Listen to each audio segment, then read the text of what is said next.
Welcome to Grammar Grade 7. This is Unit 7, Lesson 42, and it's the very first lesson of a brand new unit on clauses and complex sentences. Today we build the foundation the whole unit stands on. We'll meet the main clause, the piece that can stand on its own, and then use it to understand two kinds of sentences you write every day: simple sentences and compound sentences. By the end, you'll be able to look at any sentence and know exactly how it's built.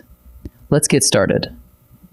Before we can talk about simple and compound sentences, we need one key idea, and it runs through this whole unit: the main clause. A main clause is a group of words with a subject and a predicate. Because it expresses one complete thought, it can stand alone as a sentence, all by itself. You may also hear it called an independent clause. The two names mean exactly the same thing. Hold on to that phrase, stand alone, because everything today is really just a way of handling these main clauses.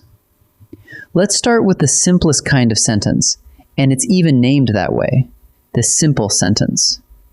A simple sentence is just one main clause, standing on its own. Take this one. My little sister packed her lunch. There's the subject, my little sister, and there's the predicate, packed her lunch. One subject side, one predicate side, joined into a single complete thought. That's the whole recipe. When a sentence is built from exactly one main clause, it is a simple sentence. Now, here's a twist that trips a lot of people up. A simple sentence can look bigger than one clause, yet still be simple. Watch this.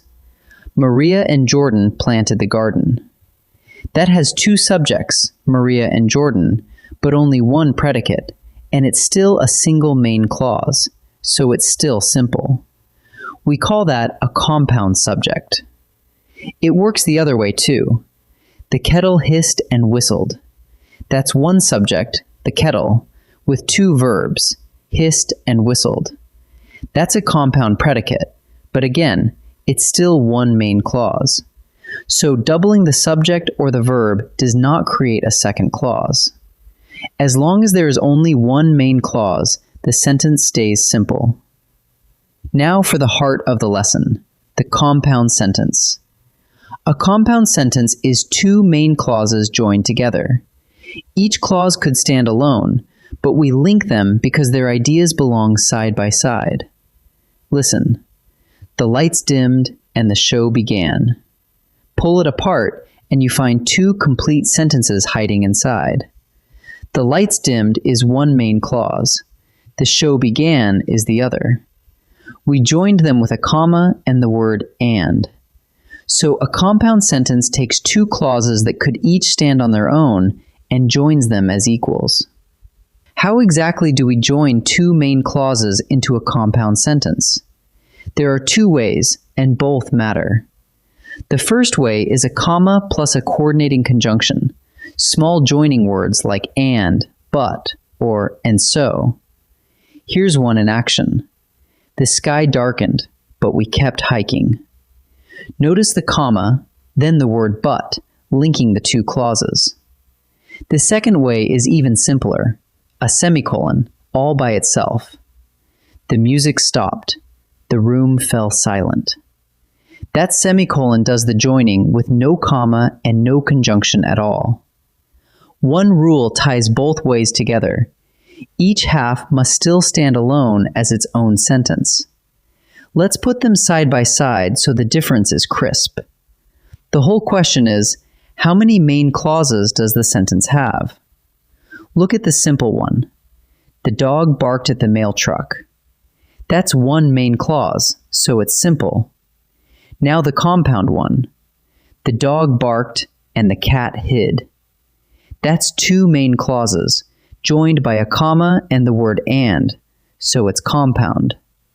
Same little scene, but one sentence holds a single clause and the other holds two.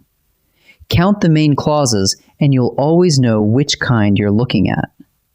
Let's boil everything down to a quick check you can run on any sentence. Step 1. Count the main clauses, the parts that could stand alone. Step 2. If there's just one, it's simple. If there are two or more, it's compound. Step 3. For the compound ones, make sure the clauses are joined properly, either with a comma and a coordinating conjunction, or with a semicolon. And remember the trap from earlier.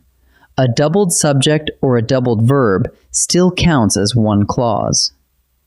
Ready to practice a few together? Let's practice. In this first set, decide whether each sentence is simple or compound. Remember the real question: how many main clauses are joined? And watch out for compound subjects and compound verbs, which keep a sentence simple. Pause the video and choose before I reveal the answer. Kevin and his brother repaired the fence. It's tempting to see two names and say compound, but slow down. There's only one predicate, repaired the fence, and only one main clause. Kevin and his brother is just a compound subject, so the answer is simple. The tide came in and the sandcastles vanished. Split it at the comma. The tide came in is a full sentence, and the sandcastles vanished is another full sentence. Two main clauses joined by a comma and the word and. So the answer is compound.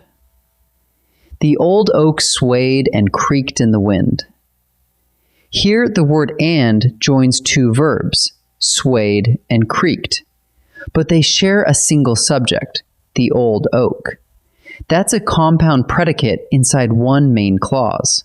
So the answer is simple. In this second set, each sentence is compound.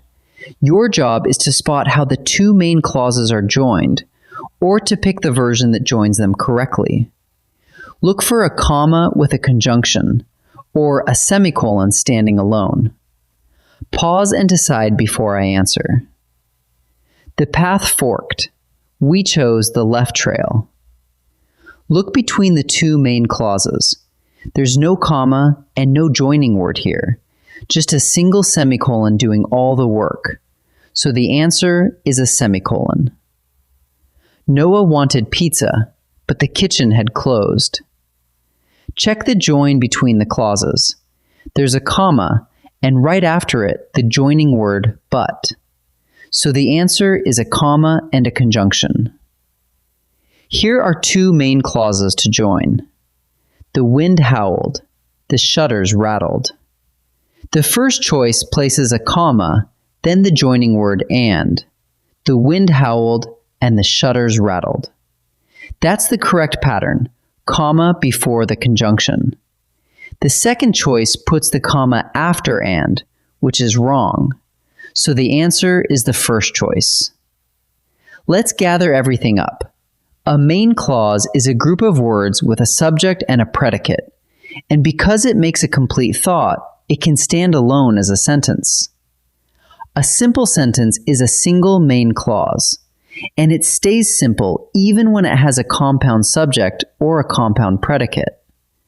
A compound sentence joins two main clauses as equals, using a comma with a coordinating conjunction like and, but, or so, or else a semicolon all by itself. So whenever you meet a sentence, just count the main clauses. One means simple, two or more means compound. This kicks off our unit on clauses and complex sentences, and next time we'll add clauses that cannot stand alone. Wonderful work today. I'll see you in the next lesson.